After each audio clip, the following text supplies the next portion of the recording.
laxankii luxudka laga helay sida loo badiyo dadka laxanka sameeya waxaa lagu tiriyaa dad ruuxaaniya oo aan caalamkaba joogin marka hees laxan saarayaan arrinkaas waxaa qiraal ka dhiga rag doora oo laxanka lagu majeerto haddaba qisada heesta cajiibka ah waxay inoo faraysaa marag aynu afkiisa ka hayno mulaxanka weyn ee Rashiid Baluu oo Soomaalidu u taqaano Rashiid Bullo abwaan Ismaaciil Sheekh Axmed Cagaf oo erayada heesta qoray baa u yeedhay Rashiid Baluu kuna xujeeyay in uu heesta laxanka murugada ah saaro isagoo kula kaftamayay in Rashiid jecel yahay laxamada dhilada haddaba heestan oo muran weyn ka dhalisay baraha bulshada heestaas oo heesta kaliya ee laxankoodu murugada uu yahay guud ahaanba heesaha Soomaalida waa tuma heestaasi yaa qaada yaa sameeyay erayada yaa sameeyay laxanka qodobadaas ayaynu barnaamijkeena maanta aynu ku qaada dhigi doonaa hayeeshee daawada intaynaan barnaamijka u gudagelin haddaad channelkan ku cusub tahayna subscribe saar page-kana follow dhe kusoo dhawaada barnaamijka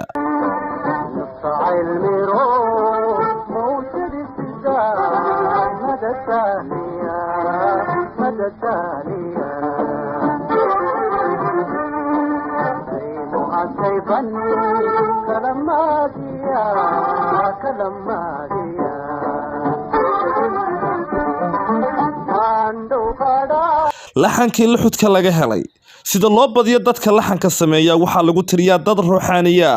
oo aan caalamkaba joogin markay hees laxan saarayaan arrinkaa waxaa qiraal ka dhiga rag doora oo laxanka lagu majeerto haddaba qisada heestan cajiibka ahi waxay inoo faraysaa marag aynu afkiisa ka hayno mulaxanka weyn ee Rashiid Baluu ee ay Soomaalidu u taqaano Rashiid Bullo abwaan Ismaaciil Sheekh Axmed Cagaf oo erayada heesta qoray baa u yeedhay Rashiid Baluu kuna xujeeyay inuu heesta laxan muruga ah soo saaro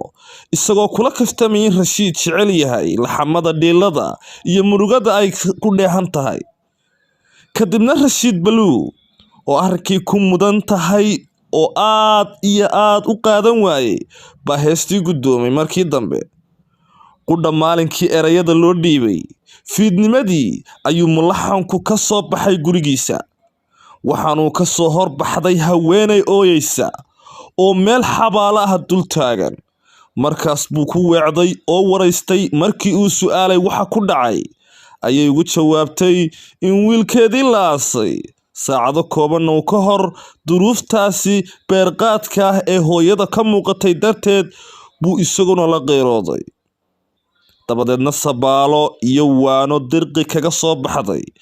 ayuu isku dirqiyay isagoo ku yiri samir oo u ducee iskuna dayay in uu dajiyo haweenaydan ilaan waa beer wax dhalay oo inta uu ku qaboobi mayse hooyadani hadaladiisii oo dhan waxba kama aysan soo qaadin waxna kama aysan bedelin dareenkii hooyada balse inuu iskaga dhaqaaqo oo iska daayo ayay arrinkii ka fursan weyday markii dhowr tallaabo uunu ka soo dhaqaaqo ase waxa uu weli agteedii joogo ayuunbuu mar qura si kadis ah u fadhiistay abwaankan maxalxamiistaha show laxankii loo dirayba waxa uga soo dhex baxay oohintii hooyada gabalka culus u dumay mar qura ayuu hawo kala galay murugadiina mirqaan ayay u bedeshay markaas buu intuu kamankiisii la soo baxay laxankii bilaabay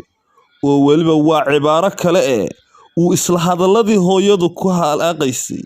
ee ku hadaaqasay hooyadani ilmaheedii u dhintay laxankii ku bilaabay iyadoo maqlaysa haddaba maxaa erayadaasi ka mid ahaa inankaygiyow waan ku waaye alla waan ku waaye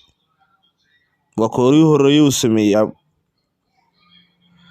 markuu intaa helay gabadhiina waalidiisa la yaaban tahay buu orod ula jeestay dhankii gurigiisa sidaas baanu laxankii ku saaray heesta darajada fanka Soomaalida booska weyn kaga hanatay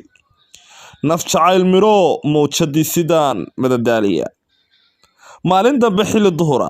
ayay Rashiid iyo Ismaaciil Cagaf isku yimaadeen dabadeetana laxankii buu tusay oo dareenkiisu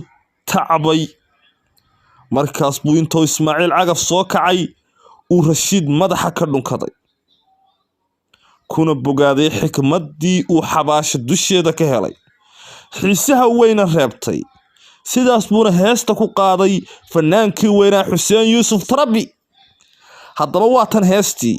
daawad hore ayaad u maqashay, balse qisadan heesta iyo laxankeeda iyo siday u dhacday waa tan nala yar daawo. fadlan commentigana noogu reeb sidee u aragtaa in laxan xabaal dusheed lagu sameeyo iyadoo la saarayo weliba oohintii iyo weliba musanuga hooyadaasi ay xabaasha ka dul lahayd. fadlan ra'yigaaga commentiga noogu reeb. waa anigu Maxamed Cali Daaha, Hal Hays Media.